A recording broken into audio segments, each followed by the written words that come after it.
Hi, everyone. I'm excited to be here with Sridhar. And Sridhar is the CEO and founder of Barking Cow Media. And Sridhar, you are doing something that I have to admit I've never seen before. You are addressing the onboard entertainment platform for freighters, tankers, and ocean vessels. Is that correct? Yeah, Jerry, it's actually, you're correct. But the You little bit probably of can say it much more eloquently than I can. So tell us a little bit about your background and what led you to do what you're doing now.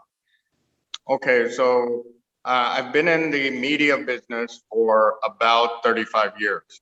And in that time, I've headed up different companies and all that traveling and all the deals ended up, I'm a US citizen, but we have an office and branch in Malaysia now. And you wonder why Malaysia, why not India? Well, actually, the background in Malaysia is that they have a lot of government incentives and government rebates and employment grants and things like that. So if being in Malaysia, I usually scratch my head too to say, why am I here?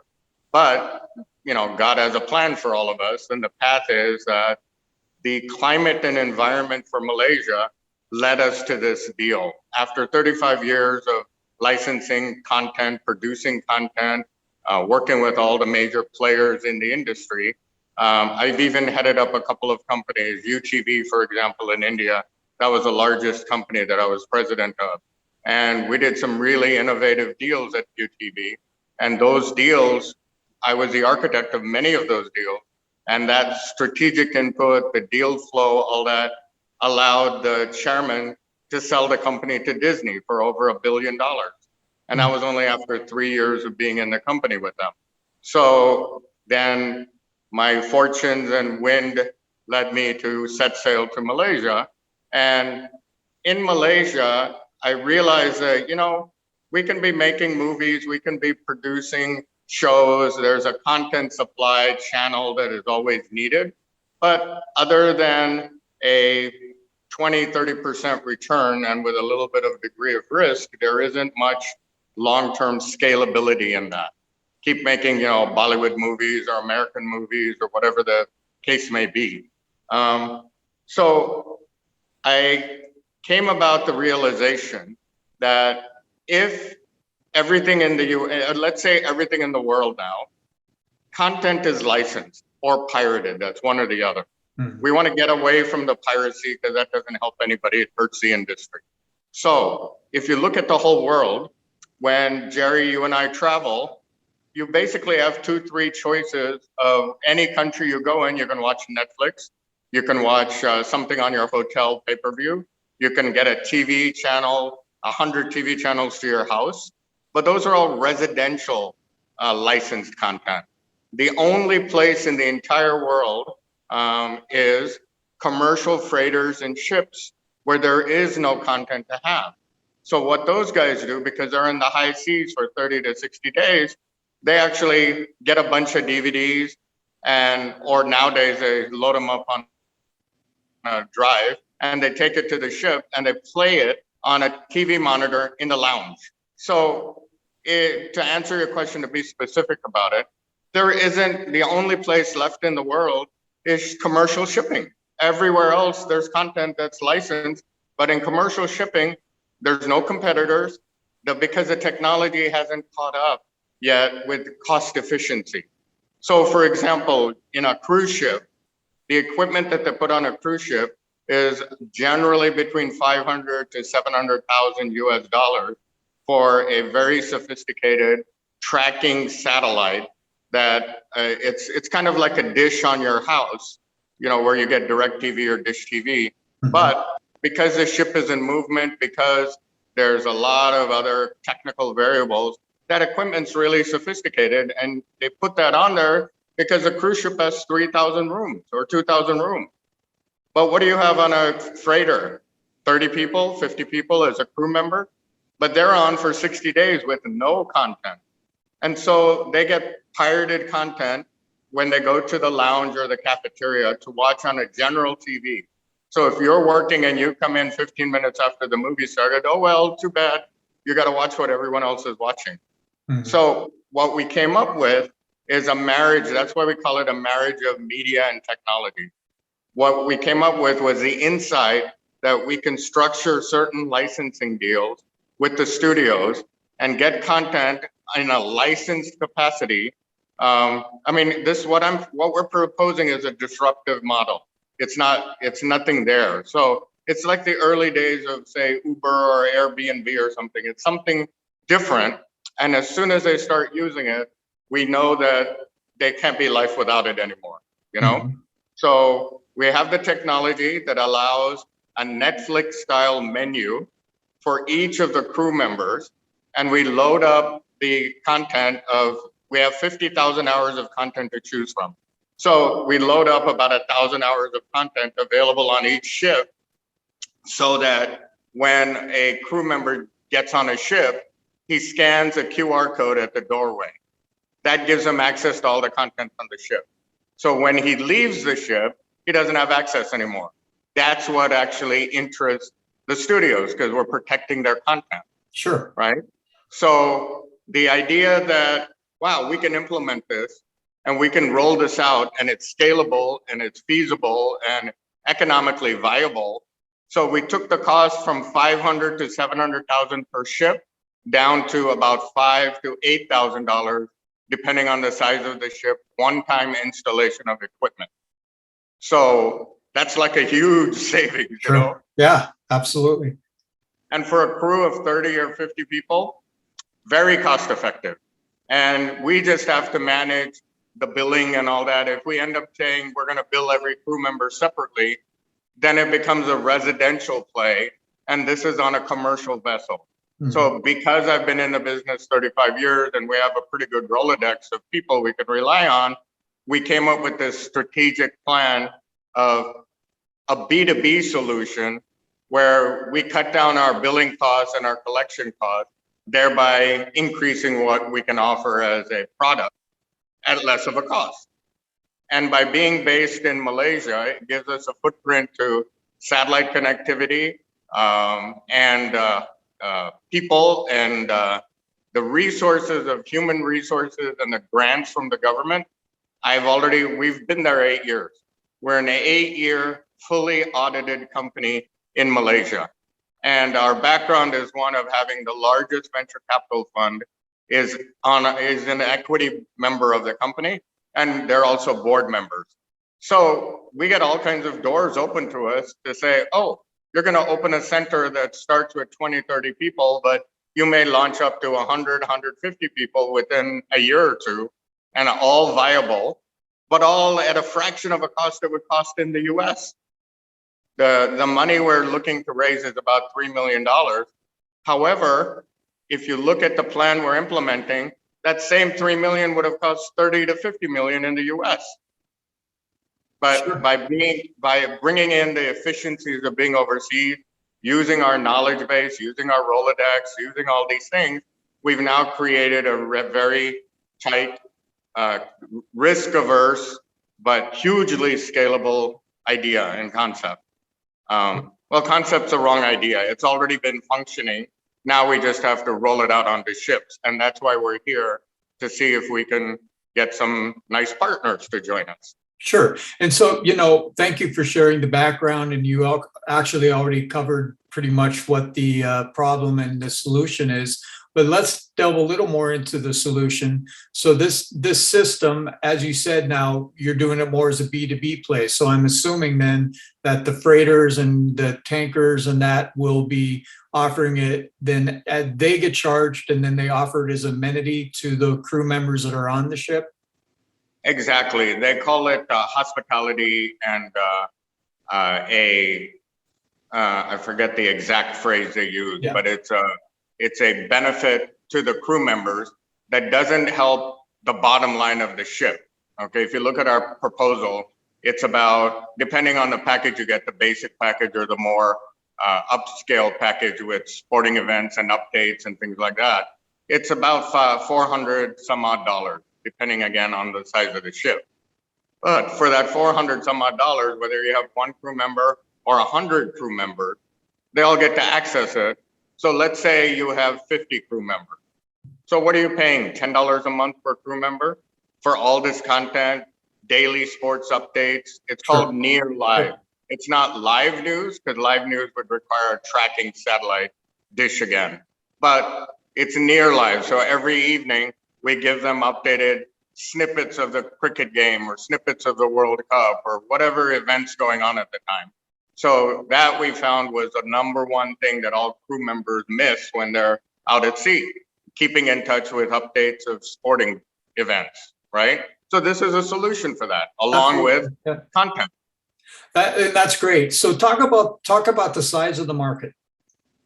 Okay, so because there's no competitors out there, the data is not that efficient, I'll call it. We have to do a little bit more digging for it. So what we found out was definitely there's more than 1 million crew members, and the data points for oil tankers, freighters, they even oil rigs, they even operate something called hotel barges. That it's basically a hotel on a floating barge. And so let's say an oil rig has 500 people that work there, but they work in shifts, 3 or 4 shifts of 100 people. So they actually go back to the hotel barge and get their rest, and then they bring them back again when it's time to switch out. So what we're addressing is commercial freighters, shipping containers, oil tankers, like you said earlier, and then all the other smaller vessels that are super yachts or tugboats or commercial, maybe they're research vessels. Just all of them all together is about, from our estimates, about 100,000 ships. It doesn't sound like a huge market, but it scales up really fast. If you look at our numbers, we did a projected cash flow for 5 years. And within year 3 or so, having about 1,500 ships, we're at break even. And then within 5 years, having only about 4,000 to 5,000 ships, our revenue, our gross cumulative revenue is all over $93 million a year. I mean, those are huge numbers. I know. Yeah, that's significant. Yeah. Yeah, but for what kind of investment? What is the risk, that we're taking? It's I feel like my 35 years in the business has led me to this point of, oh my gosh, a light bulb went on and this is a better mousetrap. Nobody's ever seen it. Why didn't we see this before? And COVID delayed it. We actually saw this about 1.5 years ago.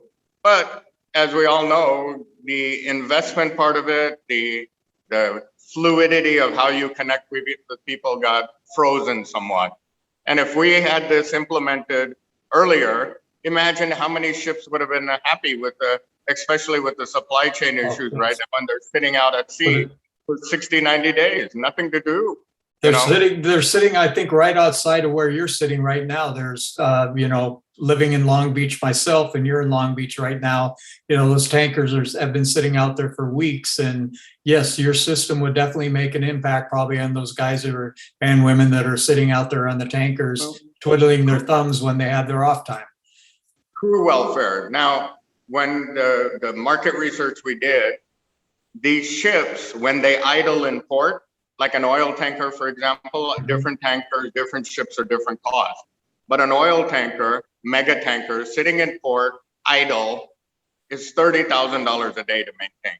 Wow. 30,000. And we're offering a package of about 500 and let's say 550 with everything you need for crew welfare to keep them happy. Sure. That's fantastic. So you talked about monetization and how the revenue is going to come from, providing this entertainment system.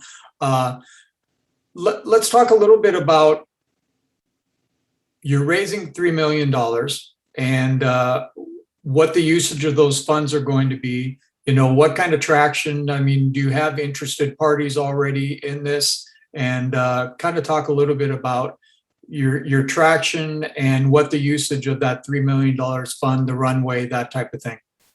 Okay, so we've already spent about $250,000 of our own putting the structure of the model and the structure together. It's great to know. We've vetted all the content players. We've vetted the technology players. We don't own the technology, but we did a licensing deal with a proven technology that's only used in selected exclusive markets right now, but it's in 30,000 locations, but they haven't used it for ships at sea. So we're actually, part of the money is going to go to paying a deposit to licensing and securing all these rights so that we're exclusive for the global market. That also reduces our overhead, because if you're implementing something like this, you need a tech crew, you need an installation crew, you need a customer service crew, you need billing department, you need complaints of the app's not working right, this and that. If we were addressing all of those, you know, other than the 30 million in the US that we would have raised for this, it might have even pushed the initial cost up to 50 million, because we got to maintain a huge overhead. But we're bringing in players together. MAVCAP is a huge Southeast Asia venture capital investment company. So MAVCAP is an investor in our company. They're also investors in about 100 other companies.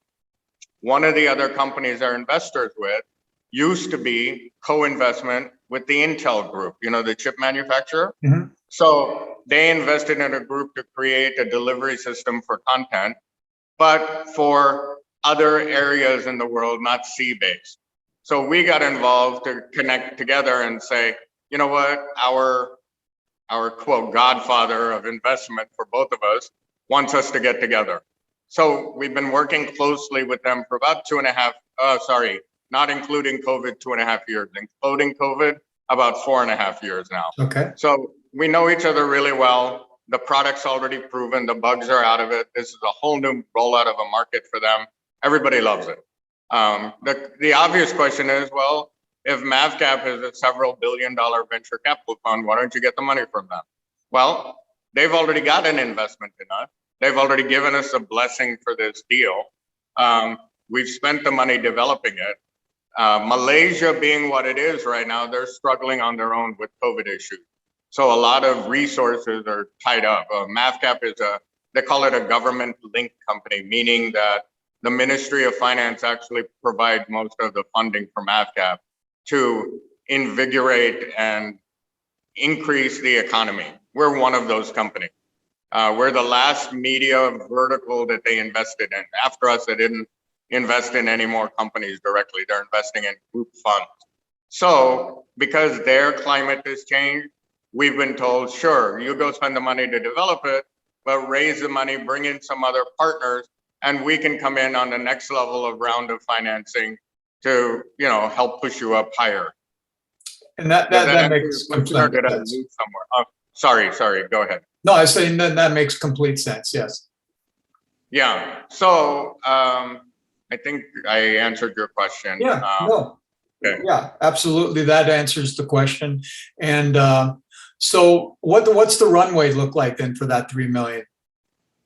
So the initial amount is about 500,000 that we need to secure the deposits with the content and with the technology, and then also to lay out some money to create beta units that we can put on a couple of shipping vessels, because none of this is proven for them. They need to see how does it work. So our idea is we can develop a couple of beta units, install them onto ships, and you've got, let's say, 4, 5, 6 units out there, but each unit is with a different shipping company. Now, the shipping business is interesting. Ships themselves are registered off of different, territories, Panama or Isle of Man or, Dominican Republic or wherever the ship has to be registered. Okay. But when we license content, if we started looking into licensing it for each territory, it'd be a nightmare. So we're just licensing it for global. So wherever that ship's flag is, it doesn't matter. We're just getting global. And that also prevents competitors from coming in.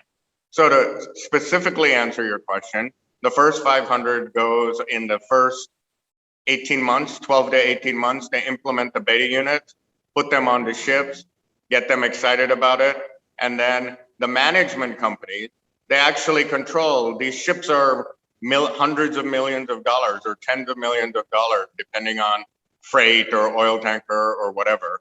So they're owned by different groups and companies, but a couple of hundred management companies each manage about 50 to 200 to 300 ships. So you set up a beta unit with one of these companies, they like it, you just got 300 ships signed up. Mhm. Because we're not signing up each ship separately, we're signing up the management company to implement it onto their ships that they already manage. Okay. So I hope that makes it kind of clear. And Sure, then that the makes rest of, sense. yeah, and the rest of the money is implemented after the first 12 to 18 months, and we've got a couple of contracts in place. Then we start bringing in things like display advertising on the ships. There's a huge, the projections I just gave you a few minutes ago were purely based on a subscription model for the news, sporting, and content. But now you start bringing in advertising. For example, the reason cruise merchant vessels are really interesting is it's a market that advertisers can't get to. Yeah. They're high income people trapped in the middle of the ocean for 2 to 3 months. A seventh in command of the ship crew member makes an average of 70 to 100,000 US a year. But they live in places like Bangladesh, India, and the Philippines, or Indonesia or someplace. You imagine you're making 70 to $100,000 a year and you're living there, you're living like a king. Yeah. So all the high-end luxury, Longines, Porsche, BMW, all these guys are perfect advertisers. We can bring in display advertising as part of our connectivity with the ships. We can also bring in shopping, online shopping. We can even do a fintech model because there's no way for them to spend their money overseas. Why not us implement a fintech side of it? The potential is huge in what we're proposing. Yeah, I can see that, especially from the advertiser, revenue source of that. Even, comes to mind some of the outdoor gear. I'm imagining some of the weather can be pretty inclement and pretty bad. Apparel companies that deal in, harder, outdoor, harder core apparel for the elements, might be a company that would be interested in advertising because of these people that are out there in the conditions like that. So think of this for a second. Because it's international waters, we can actually team up with a gambling company. And instead of putting gambling like poker, blackjack, slot machines for cash, which might freak out the crew members. If they win, great. But if they don't, they're going to be depressed for 60, 90 days. Sure. So why not set up a situation where instead of gambling with cash, they're gambling with gift cards? So you got a certain amount assigned to you. It's a gift card. You can make it 500 or 1,000 or whatever you want, but then you get to spend it on goods with a shopping company. You get to win that Porsche. Yeah. Okay. Yeah. But then you also gamble while you're in the middle of the ocean. It's kind of cool. There's a lot of potential. Sure. Absolutely. So as we kind of wrap things up somewhat, I think we touched upon everything. We talked about competition, which you said basically there is none. And, I see dozens and dozens of startups. I've never seen anything like this before. Doesn't mean that there isn't somebody out there trying to do the same thing, but I would say you probably have an interesting niche. To interrupt you, sorry. Yeah. There is competition, but not in the space we're in. There is competition already.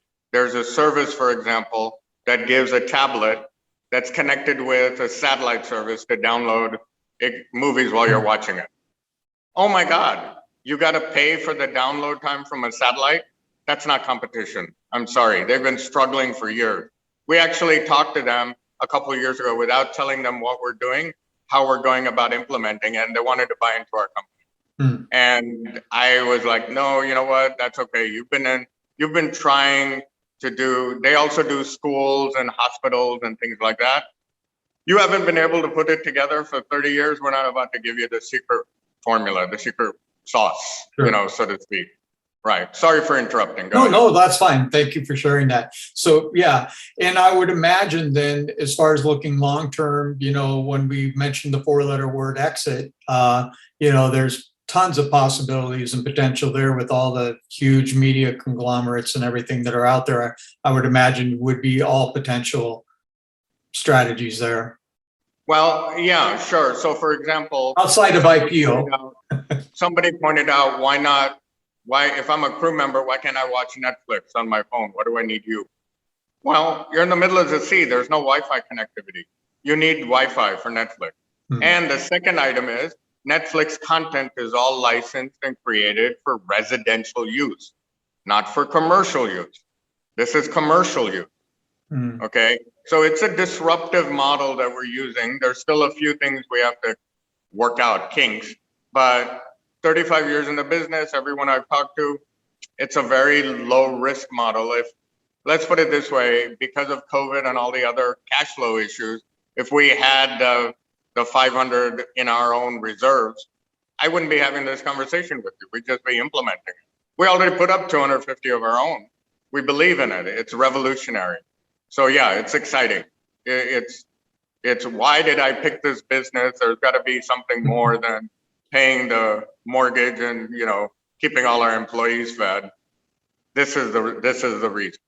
Sure. So let me ask, when do you project then to have that first beta out there as far as implemented on a ship for piloting and testing? Once we've got the initial 500 and then the other amount pledged, then we can start aggressively rolling it out. I don't want too much time to go by and somebody figures out what we're doing. Okay. We want to get out there as fast as we can and roll out. And when we tie up with a management company, for example, we're tying up the model we have right now is for the $5,000 to $10,000 investment per ship of hardware. We're tying them up to 3 to 5 years. So the more ships and management companies we can quote tie up, then the more effective it is to keep more competitors out, right? So after we get the 500, we're ready to move right away. So I would say in about 3 to 6 months, we should have beta units out. We've already made all the the outreaches, and we've already had all the discussions with people. We're well along the way. We've mitigated a lot of the risk. I mean, everything has risk, but it's an opportunity that I think when you look at a $3 million investment, that's less than a fraction of a typical movie investment. So if you put it in terms of that, huge scalable potential across the globe. Sure. One question I want to ask that I didn't think about till now is, and you talk some about the various, the team, the players. I mean, well, the team we have to discuss as well. But, as far as employees and the funding going to, you mentioned customer support and that. I would imagine customer support could end up being a challenge if there are actual hardware issues. How are you approaching the customer support if you have a ship out in sea that all of a sudden has a hardware issue, the actual system itself? Okay. I mean, good question. Yeah. Good question. And that would be a huge overhead burden to take on. So what we're using is, we call it the home cable model. So in the early days of TCI and Global, Malone and all these people that created the cable companies in the United States, they became billion-dollar ventures on multi-billion-dollar ventures. What they did was, instead of keeping their own crews, they licensed out a territory. So if you're in Fayetteville, Arkansas, if you're in Kansas City, if you're in Miami, there's a regional cable installer, cable company, they license that territory to. Mm-hmm. And that territory, these local guys put up the money. They work exclusively with a nationwide cable company, but they maintain their own crews and they have to take care of installation and hardware and issues like that. So in a similar model, most of these ships have satellites. They're all connected with satellites. And they're connected with satellites for logistics, to track the ship, Insurance companies require it because that can locate if a ship with $50 million in petroleum or cargo goes missing, they need to find out, where it is. So that equipment's already there on the ship. So what we're doing is instead of maintaining our crews, we're going out to the satellite providers for these ships and saying, look, you have a limited market. There's no upside for you anymore. It's saturated, your market. Mm-hmm. So we're going to give you another item you can do in your offering, content, sports, and updates that we're bringing you on. And we're going to say, if your ship, let's say you control 500 ships with your satellite operation. You can offer this to all your 500 ships. We'll put on betas and stuff to help you. But then 10% or something of our monthly subscription of your ships goes to you. To them, that's huge. Makes sense. Yep. Yeah. So you'd be surprised. These management companies, they get into satellite logistics to connect the ships. They even get into food service to try to increase their margin. They're actually delivering meals for crew members. Vacuum sealed meals that they reheat. So this is not that much of a stretch for them, but there's nothing like it available for them to offer right now. Sure. So that way, we don't have to maintain a crew. They already have it. Yep. Nope. That's a great answer to the question. I appreciate that, Sridhar. And real quickly, touch upon the other key members of your team, because we haven't discussed the rest of your team. Okay, so one of the key members is a fellow by the name of Steve Cutner. He's somewhat of a mentor for me. I met him almost 25 years ago. He was the person in charge of implementing Stars TV channel on television. For those of us out there who know what on TV was, that was before the cable systems we're used to seeing. He was even responsible for writing the business plan for the Sundance channel, the Robert Redford Sundance channel, when it was Robert Redford. So, and he even worked with John Malone to create what's called multiplexing in the early days. And even now in some of the cable channels, you'll see there's like 5 feeds for, let's say, HBO. The reason they have 5 feeds is East Coast, West Coast, Central. It's a different feed for each time zone. He was the one who was responsible for creating that multiplexing to take care of, different issues in the cable business. He's like the godfather of cable, I call it. And because we're following a cable model and we know each other extremely well, we used a lot of his Rolodex in getting some of the deals for content together. So he used to be one of the executive VPs over at MGM.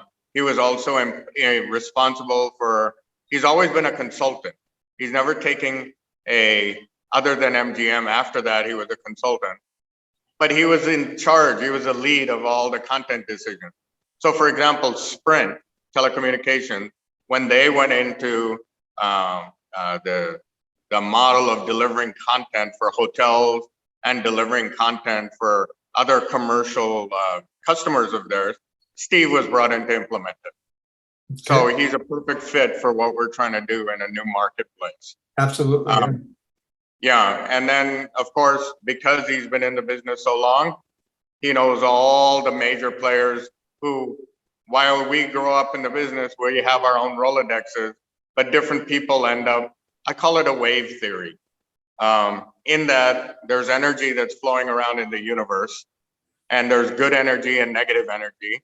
That shouldn't really matter to us, good or bad, it's still energy. But when it comes, whether it's good or bad, it doesn't come as a spike where it's just one person that's, put up. Like a good example is Bezos. You look at him and you say, oh, spike, he's worth 100 billion, however billions of dollars. So good luck followed him. No, it was a good luck story that took 25, 30 years to get there. He was struggling in the beginning. But as he got there, so did all the investors, so did all his employees. It's a wave. The wave carries all of us up, right? Yeah. So he is a showpiece, he's the spotlight, but there's 1,000 other people that came up because of him. And that's what we're trying to create here. With Steve Cutner has a very like-minded like I do, a vision of implementing something. And because he's been a consultant, because he's been a senior executive, but in those days, they weren't sharing profit or equity or shares or anything like that. And I would like to carve out some shares, founder shares, let's say, to give to key people so that they can taste the value of a lifetime of networking and deals, and that way we get people on for less money than what they would have normally charged. Yeah. So that's another way we're keeping costs down.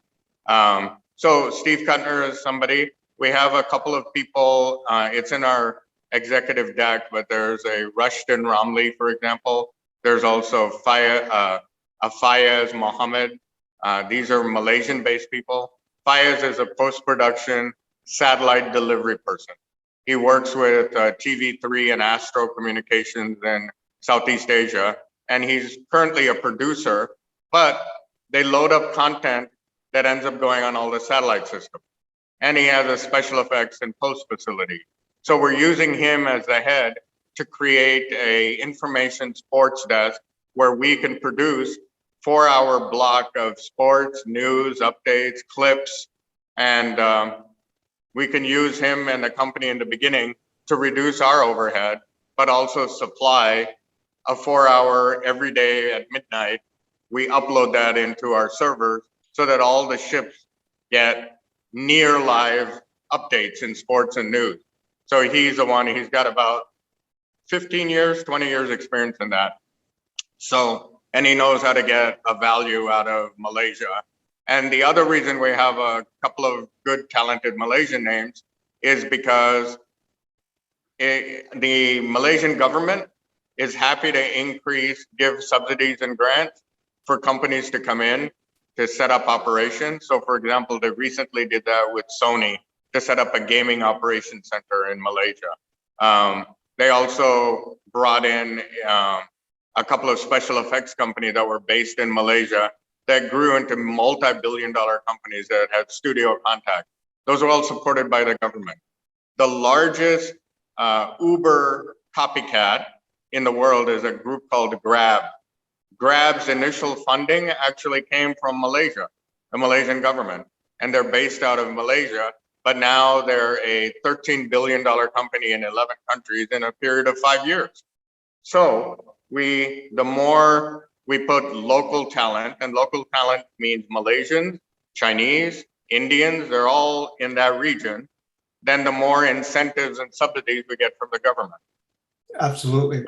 That's great. Right. To kind of wrap things up, what's the best way to get in touch with you, first of all? And we'll have it scrolling or posted on the video as well. But what's the best way to reach you? So I've got a phone number that's a mobile phone that roams around the world, but it's a free call to North America.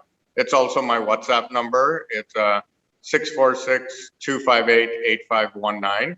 And then, of course, my email address, which you'll scroll for our company, Barking Cow Media Group. So I'm pretty much 24/7. I'm all over the world. To me, the world is a small oyster.